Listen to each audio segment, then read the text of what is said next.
दंडवत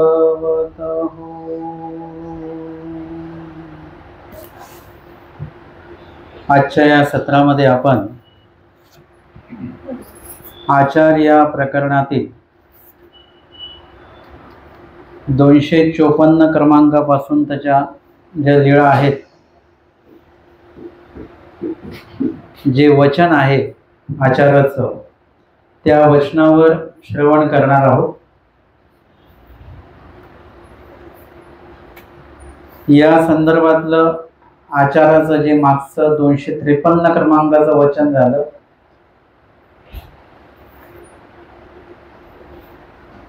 ते होतं, येथोनी वारिले ते न कीजे की। येथोनी वारिले म्हणजे परमेश्वराने जे नाही सांगितलेलं आहे, म्हणजे याचे दोन अर्थ पण होऊ शकतात की, म्हणजे आपण मराठीमध्ये त्याचा अर्थ करतो, त्याचे दोन वाक्य होऊ शकतात की जे देवाने सांगितलेलंच नाहीये कुठेच, ते आम्हाला करायचं नाहीये, किंवा देवाने विशेषत्वाने त्या अविधीचा उल्लेख करून तो आमका आमका अविधी करू नका, जसं अन्यवार्तेबद्दल सांगितलं की अन्यवार्ता करू नका। तर अशा प्रकारचा जो काही वारिलेला जो निषेध आहे, त्या निषेधाचा आचरण आपण करायचं नाही असं स्वामींनी सांगितलेलं आहे। आजचं वचन आहे आचाराचं 254 क्रमांकाचं वचन, तुम्हा येतोनी म्हणितले ते करणीये किंगा। आता मागील वचनामध्ये देवाने सांगितलं की येथोनी वारिले ते न कीजे की, म्हणजे आम्ही जे नाही सांगितलं ते करू नका। मग काहीच करायचं नाही का, किंवा करायला काहीच सांगितलं नाही म्हणजे मग नुसतंच रिकामं बसून राहायचं का?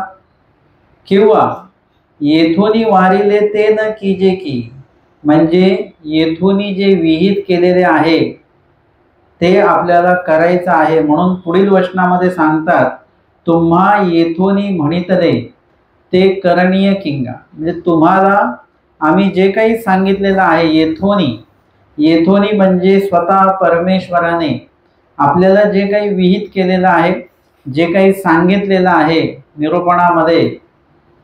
निरूपणामध्ये दोन विषय येतात, एक विहित आणि एक अविहित, एक विधी आणि एक निषेध। विधीचं आचरण करणं याला विहिताचं आचरण असं म्हणतात, विधीचं आचरण असं म्हणतात। आणि देवाने जे जे नाही सांगितलं त्या त्या गोष्टी जर का आपण करत असू तर त्याला काय म्हणतात, निषेध आचरण असं म्हणतात। विधी आचरण आणि निषेध आचरण असे दोन प्रकार आपण बघितले। जे देवाने आपल्याला करायला सांगितलेलं आहे आणि मग आपण ते करतो त्याला विहित आचरण असं म्हटलं जातं, आणि जे देवाने सांगितलेलं आहे ते आपण नाही, ते न करता किंवा देवाने जे जे नाही सांगितलेलं आहे त्याच गोष्टी आपण करायच्या, म्हणजे अन्यवार्ता नाही सांगितलेली, अन्यवार्ताच करायची। स्मरण सांगितलेलं आहे, स्मरण जे आहे तो विधी सांगितलेला आहे, त्याहीपेक्षा आपण इतर काहीतरी अविधी करत बसतो, म्हणजे जे जे नाही सांगितलं ते करणं त्याला निषेध आचरण असं म्हणतात। आणि म्हणून जे काही सांगितलं येथोनी वारिले ते न कीजे की, मग करायचं काय ना, तुम्हा येथोनी म्हणितले ते करणीय किंगा। जसं अनुसरणाची व्याख्या सांगितली, येत आधी नोईजे येथोनी म्हणितले कीजे, म्हणजे देवाने जे म्हणितलेलं आहे, जे सांगितलेलं आहे करायला, विहित केलेलं आहे त्याच गोष्टी आपण करायला पाहिजे। जसं सांगितलं ते दास्य मोचक, म्हणजे म्हणितले करण जे आहे, देवाने जे सांगितलेलं आहे, म्हटलेलं आहे, करायला सांगितलेलं आहे, असं जे जे काय आहे त्याला म्हणितले करण असं म्हणतात, ते करणं।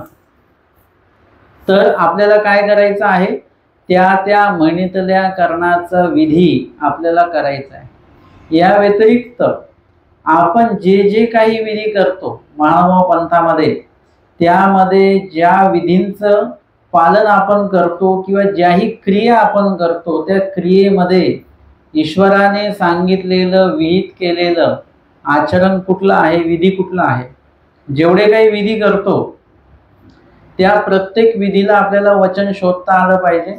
त्या प्रत्येक विधीला ईश्वराच्या श्रीमुखीचं जे काही प्रमाण आहे ते प्रमाण आपल्याला शोधता आलं पाहिजे। ते प्रमाण जर का आपल्याला प्राप्त झालं तरच तो विधी जो आहे तो आपल्याला करणीय आहे। येथोनी म्हणितले जे आहे ते शोधा आणि त्याच गोष्टी करा। एरवी या व्यतिरिक्त तुम्ही महानुभाव पंथामध्ये प्रवेश केल्यापासून कितीतरी विधी करत आलेला आहात। आता त्या विधीची पडताळणी तुम्ही केलेली नाहीये, खात्री केलेली नाहीये की हे महानुभाव तत्वज्ञानातले विधी आहेत का, हे आपण कधी तपासलं नाही। त्यांनी म्हटलं आणि पण केलं। डोमेग्रामच्या लीळेमध्ये ते रेम नायक येतात स्वामींकडे आणि ते म्हणतात आज आमच्याकडे श्राद्ध आहे, तर भटोबासांना नाथोबासांना जेवायला घेऊन जाऊ का। आता स्वामी त्यांना एकदम नाही म्हणू शकत नाही। स्वामी म्हणतात त्यांना विचारा। आता ते म्हटले ठीक आहे। मग ते गेले आणि भट्ट नाथोबास नदीकडनं इकडे येत होते आंघोळ वगैरे करून, आणि रेमनायक त्यांना मध्येच भेटले, म्हणाले की आज आमच्याकडे श्राद्ध आहे तर तुम्ही चला जेवायला। आता त्यांनी पण बरोबर म्हटलं, ते म्हणाले की आम्हाला स्वामींना विचारावं लागेल। ते म्हणे मी स्वामींना विचारलेलं आहे, तुम्ही चला। आता हे म्हटले की देवाला ह्यांनी विचारलेलं आहे तर मग काही हरकतच नाही।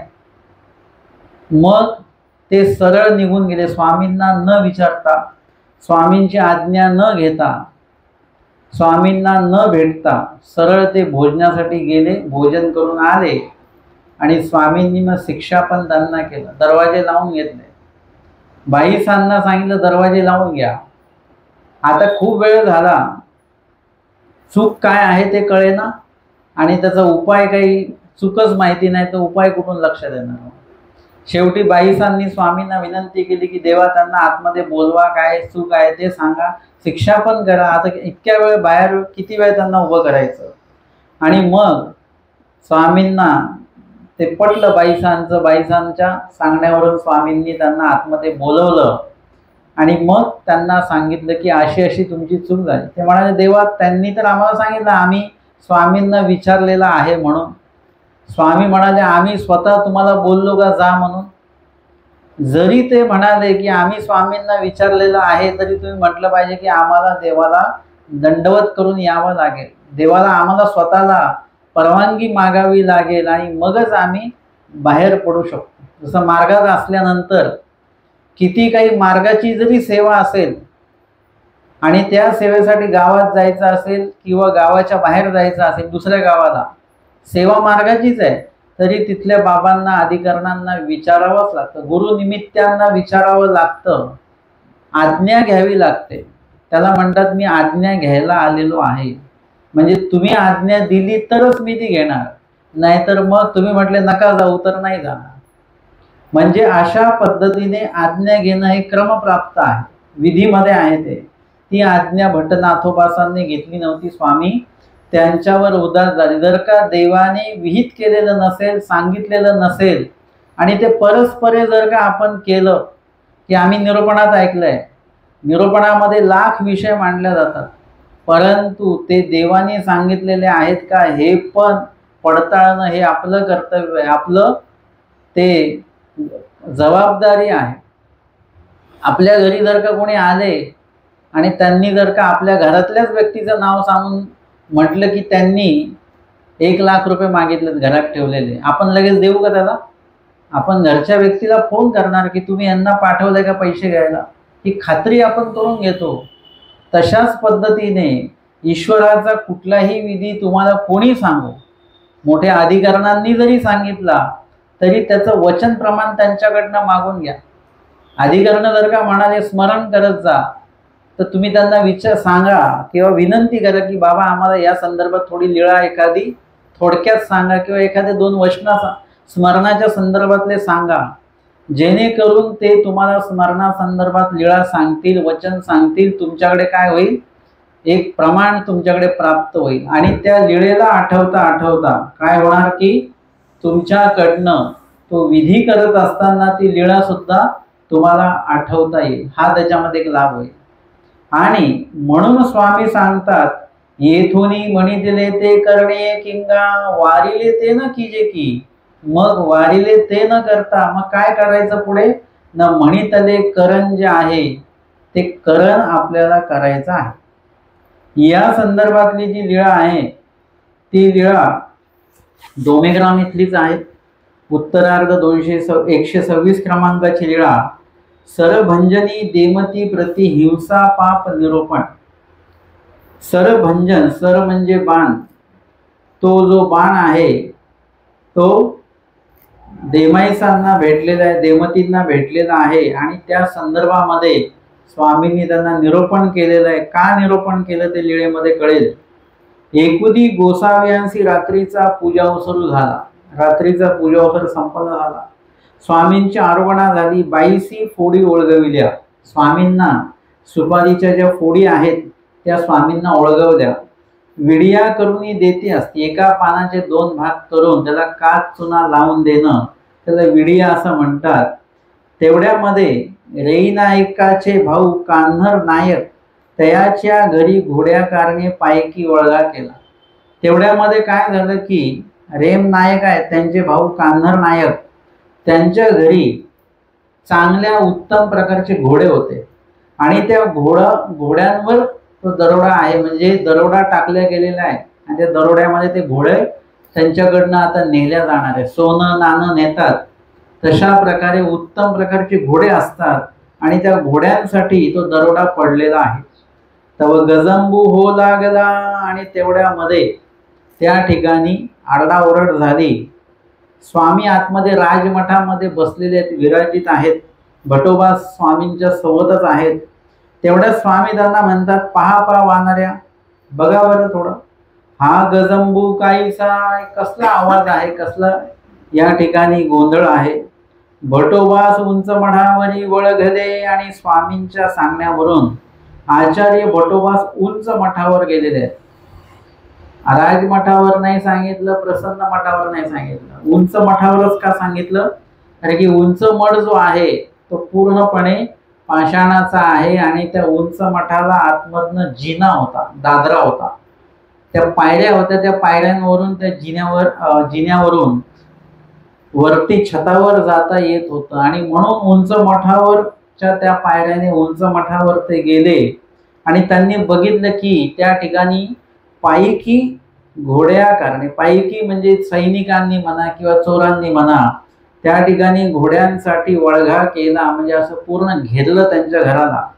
भीतरीला बाहेरी नांगवती आणि बाहेरीला भीतरी नांगवती, म्हणजे हे बाहेरून यांनी असा बंदोबस्त केलेला होता की आतमधनं कोणी बाहेर येणार नाही आणि आतमधनं सुद्धा तशाच प्रकारचं उत्तर आतमधले लोक देत होते की बाहेरून कोणी आतमध्ये येणार नाही। असं चांगलं त्यांचं युद्ध सुरू होतं। ऐसी घे दे होत आहे, घे दे म्हणजे हेही देत आहेत आणि तेही देत आहेत, दोघांकडनं युद्ध समपातळीवर सुरू आहे, कोणी कोणाला ऐकायला तयार नाही। आणि भटोबासा ते पूर्वीला आठवले आणि भटोबासांना पूर्व काळातील आपलं जे काही आठवणी असतील त्या आठवल्या आणि ते एकदम म्हणतात, बळी रे बळी असं बोलतात ते। आता हे बोलल्यानंतर काय होतं, म्हणून हाक दिली तयांतु शब्द विंदिया होता, तेने हाके सरीसे विंधले। शब्द विंधिया म्हणजे शब्द वेधिया ज्याला म्हणतात, म्हणजे असा बाण चालवणारा की जिथून शब्द येतो बरोबर तो तिकडेच बाण मारणार आणि बरोबर त्याच व्यक्तीला आसपास कोणी असेल त्याला लागणार नाही।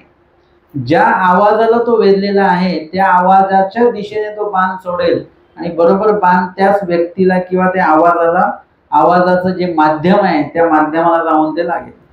आणि त्याने हाके सरीचे विंदले म्हणजे बाण सोडला तर ते कान सुला लिगटुनी कांड गेले, भटोबासांच्या कानाला लिगटोनी म्हणजे खेटून गेलं, बरं का, लांबून नाही गेलं, खेटून गेलेलं आहे।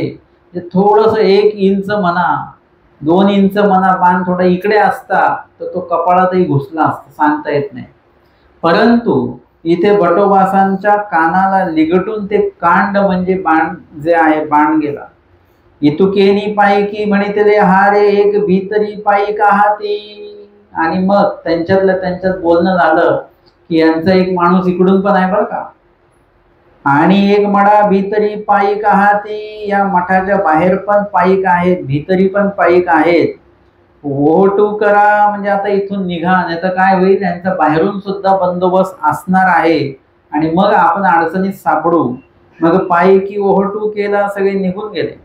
भटोबास गोसाव्यांजवळ आले, भटोबा स्वामींजवळ आले. गोसाव्यांशी उंच मठी आसन असे, स्वामी सुद्धा उंच मठामध्येच विराजित आहेत. खाली आले भटोबास आणि भटोबास म्हणतात, जीजी कान्हर नायकाच्या घरा पायकी गोड्या करणे वळगा केला, ते भीतरील पायीक बाहेरीला नांगवती आणि बाहेरील पायीक भीतरीला नांगवती, ते मी या बळीरे बळी म्हणून हाक दिलेली की एके माते विंदले, ते माझेनी काणे होनी कांड गेले. म्हणजे भट्टोबासांनी त्या ठिकाणी घडला वृत्तांत सर्व सांगितला आणि हे पण सांगितलं की माझ्या कानाच्या जवळून तो बाण गेला. स्वामी म्हणतात, हांगा तू ते येथून गजंबू पहावया पाठविले. स्वामी म्हणतात, आम्ही तुम्हाला कशासाठी पाठवलं, गोंधळ कसलाय तो फक्त बघा आणि सांगायला या. कारण की आपल्या परिसरामध्ये काय घडतंय याची एक पुसटशी माहिती आपल्याला असणं गरजेचं आहे. खूप डिटेल माहितीच पाहिजे असं काही नाही, पण आपल्याला तेवढ्यात तेवढं ते माहिती असणं खूप गरजेचं आहे. आणि म्हणून इथे स्वामींनी म्हटलं की कसला गोंधळ आहे तेवढंच तर पाहायला पाठवलं. तुवा बळी रे बळी म्हणून हाक द्याव्या कारण काही, तुम्हाला बळी रे बळी असं म्हणण्याची काही आवश्यकता होती का? ते एकमेका झुंज झुंजो मेले तरी तुझं काही, ते जर का एकमेकांशी भांडून भांडून त्यांचा मृत्यू जरी झाला तर तुम्हाला त्याच्याशी काय? कारण की काय आहे की ते दोघही जे आहेत ते तामस वृत्तीने त्या ठिकाणी लढाई करत आहेत. हे यांच्याकडे आलेले आहेत. म्हणजे हे सुद्धा कधीतरी यांनी कोणाला काहीतरी त्रास अशा प्रकारचं दिलेला आहे, ते त्यांना जेणे अर्थी बाहेरच्यांना उत्तर देत आहेत शस्त्राने, जे तेही शस्त्रामध्ये तरबेज आहेत. म्हणजे हे चालूच राहणार आहे यांचं. आणि मग अशा वेळेला तुम्ही तिथे जाऊन काय करू शकता? एक जर का साधू संन्यासी व्यक्ती आहे, महात्मा व्यक्ती आहे, तो काय करू शकतो बरं? प्रापंचिक लोकांच्या एखाद्या कार्याला उपस्थित राहिला वगैरे, तर मग तो काय करू शकतो तिथे जाऊन? काहीच करू शकत नाही. जसं आता आम्ही साधू मंडळी आहेत, आम्ही कुणाच्या लग्नाला जाण्याचं आमचं काहीच कारण नाही, कारण की ते कसं ठिकाण आहे?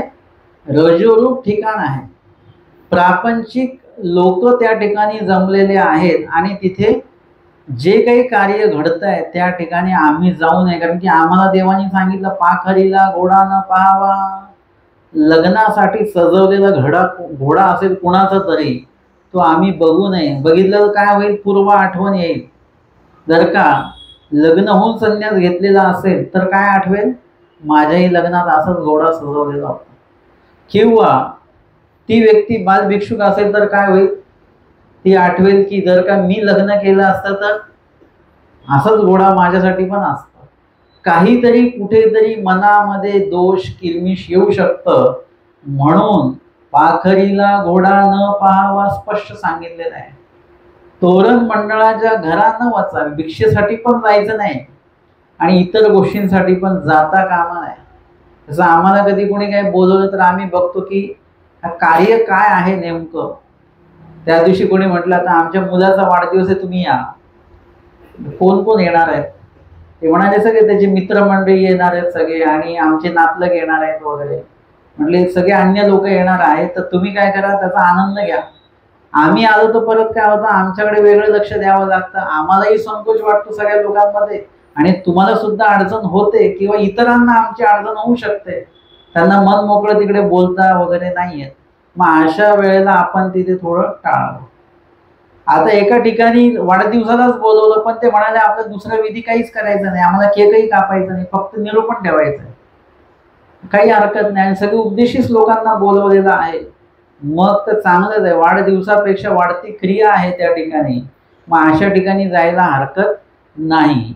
परंतु शक्यतो ज्या ठिकाणी रजरूप क्रिया असतील, रजयुक्त ठिकाण असेल, अशा ठिकाणी साधू संतांनी जाता कामा नये.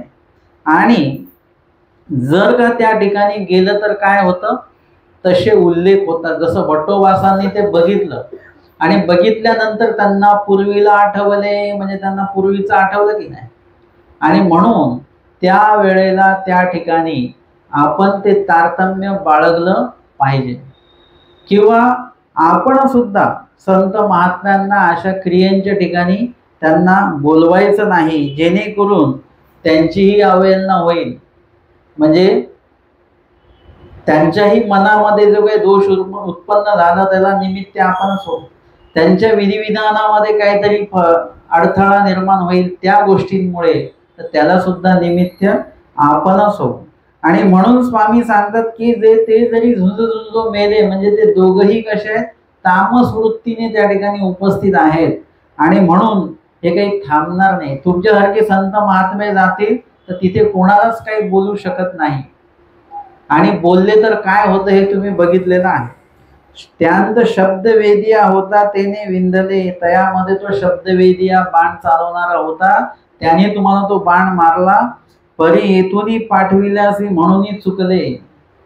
आता भट्टोबासांचं काही खरं नव्हतं, गेलेच होते. स्वामी म्हणतात आम्ही पाठवलेलं म्हणून वाचले, नाही तर त्याचा नेम चुकत नाही.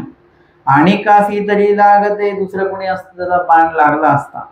स्वामी म्हणतात आता तो जो बाण शब्द कुठून येतो, एक तर शब्द जो आहे ते जे बोलले बळी रे बळी, म्हणजे तोंडाने बोललेले आहेत, आवाज तोंडात ना आलेला आहे, म्हणजे बाण कुठे येऊन लागणार, तोंडातच लागणार.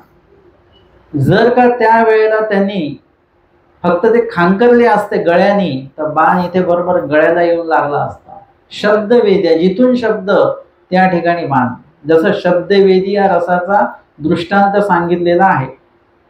रात्री नगरामध्ये तोवे तांबे घडत असते आणि मग ते त्याचा जो काय आवाज आहे तो रस जो आहे तो वेधला जातो आणि त्या रसात म्हणजे ते जे शब्द त्या भांड्याचे येतात ते शब्द, तो आवाज, तो ध्वनी, तो त्या रसाला स्पर्शून परत त्या भांड्यामध्ये प्रतिबिंब, तो परत त्या भांड्यांमध्ये विलीन होतो आणि त्या भांड्यांचं सोनं होऊन जातं.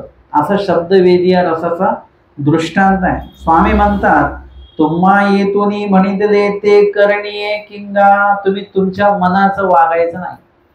तुम्हाला येथून म्हणितले ते करणे किंगा, म्हणजे कधी कधी काय असतं की काही वेळेला तुम्हाला जेवढं सांगितलेलं असतं त्याच्यापेक्षा तुम्ही जास्त केलं तरी चालतं. म्हणजे त्यांनी सांगितलं की बाबा 1 किलो घेऊन या, 100 रुपये किलो आहे म्हणून 1 किलो आणा, पण तिथे गेल्यानंतर कळालं की 50 रुपयेच किलो आहे इथे. मग किती घेतलं पाहिजे, आता 2 किलो घेतलं तर हरकत नाही, मार्गाचा लाभच त्याच्यामध्ये होणार. म्हणजे इथे तुमचं तारतम्य तुम्ही बघायचं. परंतु काही गोष्टी अशा आहेत की त्या 1 किलो घ्यायच्या आहेत, आपल्याला 1 किलो लागते आणि आपण 2 किलो आणल्या, आता ते 1 किलो लागणार आहे, बाकीचं जे ते खराब होऊ शकतं. म्हणजे काही गोष्टी अशा असतात की त्या कमी वेळासाठी टिकणाऱ्या असतात, ते लगेच खराब होऊ शकतात. मग त्या 2 किलो नाही न्यायच्या, ते थोड्याच न्यायच्या असतात. अशा पद्धतीने काही ठिकाणी तुम्हाला तुमच्या मनाच्या पद्धतीने तुम्हाला आणू शकता तुम्ही.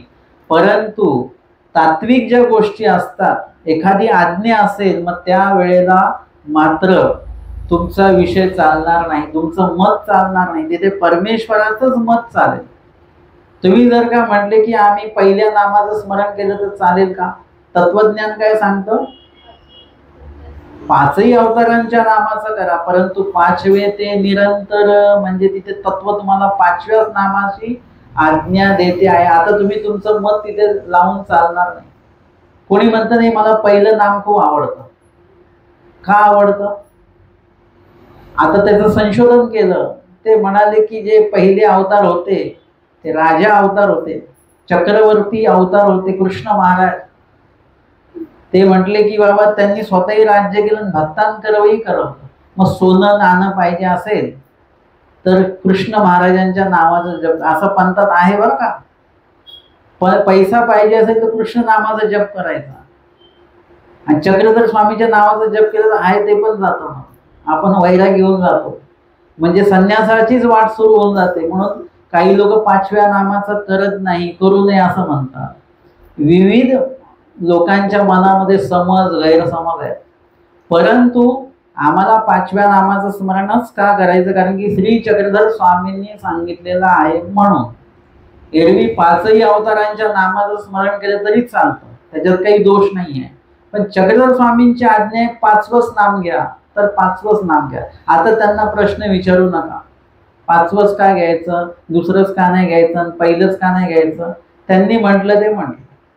तशा पद्धतीने स्वामी सांगतात, येथून म्हणितले ते करणे किंवा काही बाबतींमध्ये स्वामी भटोबासांना म्हणतात भिक्षा घेऊन या, एक घास तुम्ही खा आणि एक घास जमिनीवर ठेवा. ते म्हणतात नाही, भिक्षांना पवित्र आहे, मी ते खाली ठेवणार नाही. म्हणजे इथे त्यांनी तात्विकाला तात्विकाच्याच पद्धतीने उत्तर दिलेलं आहे किंवा त्याचं प्रमाण दिलेलं आहे की भिक्षांना पवित्र आहे, आपणच सांगितलं म्हणून मी खाली ठेवणार नाही. स्वामींनी मान्य केलं, परंतु प्रत्येक वेळी नाही चालणार. स्वामी म्हणतात बाईसांना आज काही बनवायचं नाही, आज आम्ही भिक्षेचं जे अन्न येईल तेच ग्रहण करू. बाईसांनी काय केलं, भात बनवून आणला. महाराजांना सांगितलं भात बनवून आणा. आता अशा वेळेला काय झालं की स्वामींना ते मान्य नाही आहे तो भात बनवणं. स्वामींनी त्या भाताचा स्वीकार केला नाही. म्हणजे अशा पद्धतीने काही ठिकाणी परमेश्वर म्हणतील तेच करावं लागणार, तसंच करावं लागणार, तिथे तुमचं मत चालणार नाही. अशा पद्धतीने स्वामी सांगतात की आम्ही जे म्हटलं तेच तुम्ही करायचं आहे. आणि मग स्वामींना पौढ झाला रात्री, पौढ झाला सकाळी. मग गोसावी विहरणा विजे करतात, सकाळी विहरणासाठी गेलेत. ते तर एकोएकुनी एकेकाची मडू झाडावयाची पाळी. आणि त्या ठिकाणी तिथे प्रत्येकाची मड झाडण्याची सेवा होती. मार्गामध्ये प्रत्येकाकडे सेवा असते बरं का. म्हणजे आपल्या घरामध्ये एक जण काम करतो, दुसरा करत नाही, तिसरा करत नाही, चौथा करतो, म्हणजे त्याच्यात वाद होत राहतात. मीच काम करायचं का दिवसभर, त्याला का नाही सांगत, आईशी भांडतात पोरं. परंतु मार्गामध्ये तसं नाही. मार्गामध्ये 200-300 लोक असतील, 2000 लोक असतील, प्रत्येकाला त्यांची सेवा वाटलेली आहे. आणि जो तो त्या त्या वेळेला त्यांची सेवा जी आहे ते सेवा करून बाजूला होऊन जातात. म्हणजे त्या ठिकाणी कुठल्याही प्रकारचा वाद भांडण नाही, काय नाही. तू कर सेवा असं नाही की मीच करेन असं पण नाही. ज्यालाच ती सेवा दिली त्यानेच ती सेवा करायची असा तिथला रोजचा नियम. आणि मड झाडाची जी सेवा होती त्या दिवशी कोणाची होती, ते दिवशी देमाईसांची पाळी. म्हणजे देमाईसाची सेवा होती मड झाडण्याची. देमाईसे मडू झाडीते होती, ते मड झाडत होते.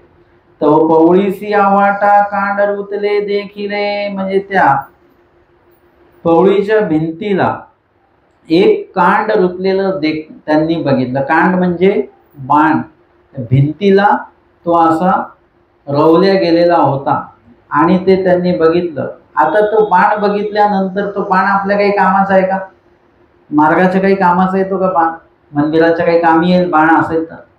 तो बाण कोणाच्या कामी येतो, ज्याच्याकडे धनुष्य आहे. धनुष्य कोणाकडे आहे, तर रेमनायकांकडे.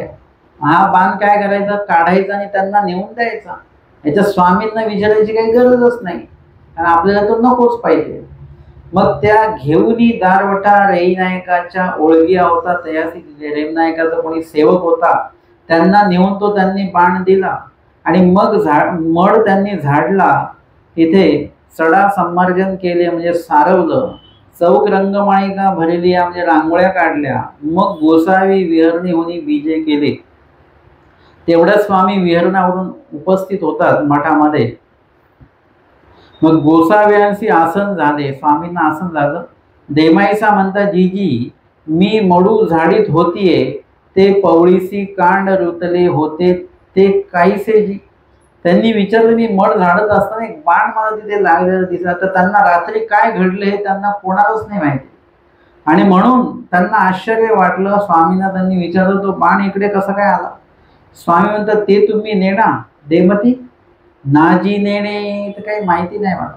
मग स्वामींनी सर्व रात्रीचा वृत्तांत जो आहे तो देमाईसांना सांगितला आणि तो बाण म्हणाले स्वामी भटोबासांच्या दिशेने तो मारलेला त्यांनी, परंतु आम्ही त्यांना पाठवलेला असल्यामुळे भटोबासांना ते बाण लागला नाही, त्यांच्या कानाजवळून तो गेला आणि ते वाचले.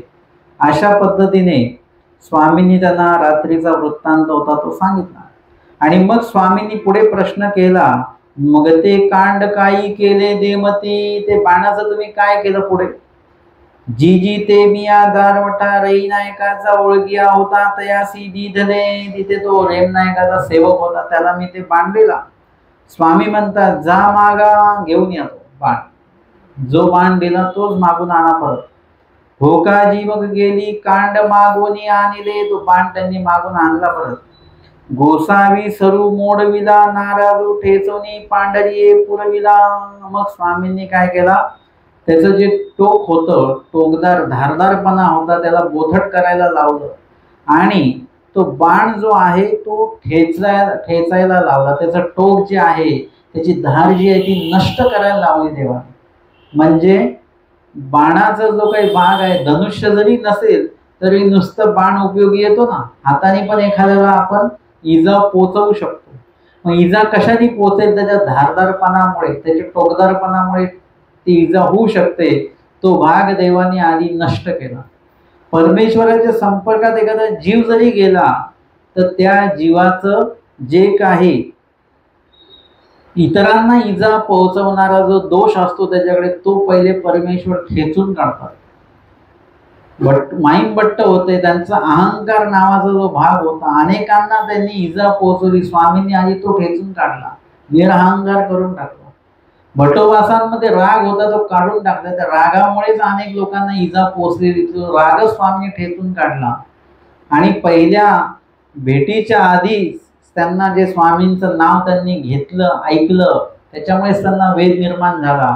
अशा प्रकारे परमेश्वर प्रत्येकाच्या, आपण जर का बाण असू तर आपण बाण रूपी आपण जर का देवाकडे गेलो तर परमेश्वर काय करतात, आपले जे टोकदार किंवा धारदार दोष असतात ते ठेचून काढतात, ते नष्ट करतात. आणि आपल्याकडनं जो काही दोष घडणारे, तर दोष होण्याचा जो काही क्रिया आहे त्या पहिले बंद करतात. आगंतुक कुंठे अनारब्ध सुनके प्रारब्धा भोगे क्षयो. म्हणजे आगंतुक अनारब्ध जे आहेत ना, ते आपल्या प्रारब्धाला वाढवत असतात. तर ते आधी काय केलं, अनारब्ध आणि आगंतुक आणि अनारब्ध यांना आधी बंद करून टाकतात अनुसरल्यानंतर. आणि एरवी सुद्धा परमेश्वराच्या संपर्कात आलेल्या व्यक्तीच्या जे काही दोषरूपी विचार आहेत, स्वामींना वाकीला चोर भेटले, अजूनही एका ठिकाणी भेटले, तिथे काय झालं, स्वामींनी बोणेबाई तर घाबरल्या पहिले की आता हे चोर आले, आता काय करायचं. दोनदा असा चोराचा प्रसंग झाला. परंतु हे जंगलामध्ये जे चोर भेटलेले आहेत, बोणेबाईचा घाबरल्या. सांगतात काही हरकत नाही, काही घाबरू नका. आणि ते चोर आले, स्वामींना बघितलं आणि त्यांची जी काही चोर वृत्ती होती ती त्यावेळेला बदलून गेलेली आहे. ते म्हणतात देवा आपण एवढ्या रात्री इकडे कुठे? स्वामी म्हणतात तुम्ही आम्हाला काही आमच्याकडनं काही घ्यायला आलेला असाल तर घेऊन घ्या, आम्ही संन्यासी व्यक्ती आहोत, आमच्याकडे कपडे लत्ते आहेत, बाकी दुसरं काही नाही, काय घ्यायचं ते तुम्ही घ्या. ते म्हणतात जी नाही, स्वामींच्या ठिकाणी अशी आम्ही क्रिया करू शकत नाही, पोपटा लागेल आम्हाला. वाकीची सुद्धा चरित्रामध्ये असंच आलेलं आहे. ते चोर येतात, स्वामी बाहेर जाऊन त्यांना भेटतात, बोलतात आणि त्यांची जी काही अशी वृत्ती आहे, चुकीची वृत्ती, ती या ठिकाणी ती बोथट होते. आमचे स्वामी पारध्यांना भेटतात, त्यांच्याशी दोन शब्द स्वामी बोलतात, निरोपण करतात, एक वचन सांगतात आणि त्यांची सुद्धा जी काही वृत्ती आहे, हिंसक वृत्ती, त्या हिंसक वृत्तीला आमचे स्वामी ठेचून काढतात. अशा पद्धतीने नुसतं शस्त्रच नाही तर आपल्याकडे दोषरूपी जेवढे काही शस्त्र असतील, प्रत्येक तुमचा छोटासा राग असेल तो सुद्धा शस्त्रच आहे. तुमचं एक जर का टोकदार बोलणं असेल, एखाद्याला टोचून बोलतो ना, शब्द सुद्धा टोकदार असतात, हे कधी टोचल्यानंतर कळतात. आपल्याला टोचत नाहीत, परंतु आपल्याला माहिती असते की टोचून कसं बोलायचं आहे, तसे ते शब्द असतात, ते बरोबर बोलल्या जातात आणि ते सुद्धा दोषरूपी आहे. तुम्ही कोणाकोणाला कशा कशापासून परावृत्त कराल, चांगल्या गोष्टींपासून, ते सगळे शब्द दोषरूपी आहेत. तुम्ही जर का म्हटलं देवपूजेला जायची गरज नाही, ते वाक्य तुमच्यासाठी चुकीचं आहे. तुमच्यासाठी दोषजनक आहे ते वाक्य. ते वाक्य तुम्हाला नित्य नरकाला घेऊन जाऊ शकतं. बघा, गोष्ट काय आहे, फक्त देवप्रियला जाऊ देत नाही आपण, परंतु तो दोष कुठून कुठून फिरून कुठे नेईल काही सांगता येत नाही. वरून पडणारा माणूस तो असं म्हणू शकतो का मी याच जागेवर पडणार आहे? तो कुठे पडेल आणि कुठे कुठे लागेल त्याला सांगता येत नाही. तुम्ही एखाद्याला सांगितलं की ही क्रिया करू नका, काही द्यायची आवश्यकता नाही, द्रव्य द्यायची गरज नाही क्रियेसाठी, काही पंगत करायची गरज नाही, काही सेवा करायची गरज नाही, असं जर का तुम्ही लोकांना सांगायला लागले तर काय आहे, तुमचं प्रत्येक वाक्य, त्या वाक्यातलं प्रत्येक शब्द, त्या शब्दातलं प्रत्येक अक्षर, काना, मात्रा, वेलांटी हे सगळं शस्त्र रूपाने काम करत असतं. आणि ते तुम्हाला, तुम्ही तर सहज बोलून जातो. आपण एखाद्या विषय एखाद्याकडे चुगली केली ना तर आपल्याला कळत सुद्धा नाही बरं का आपण चुगली केली. म्हणजे एवढा दोष आपल्यामध्ये भरलेला आहे की आपल्याकडनं दोष घडला हे आपल्या लक्षात सुद्धा नसतं. आपण सांगतो अहो तिथे दंडोत करा त्यांना, ते साधूंच्या पट्टीला पाय लागला. आपण कधी लागला? मी तर लागून आलो, लागला आत्ता, त्याला माहिती पण नाही लागला पाय. अशा पद्धतीने आपण कोणालाही कुठल्याही विधिरूप क्रियेपासून परावृत्त करू नये.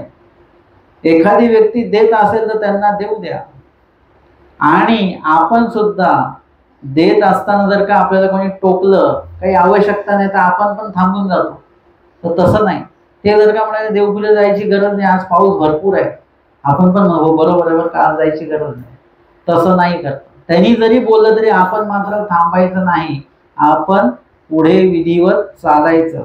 अशा पद्धतीने परमेश्वराच्या संपर्कात जर का तुम्ही आलात, परमेश्वर परायणाच्या संपर्कात तुम्ही जर का आलात, परमेश्वर विधीच्या संपर्कात तुम्ही आलात, तर तुमचे अनेक दोष जे असतात त्या ठिकाणी नष्ट होतात. ह्याचा अनुभव घ्या तुम्ही.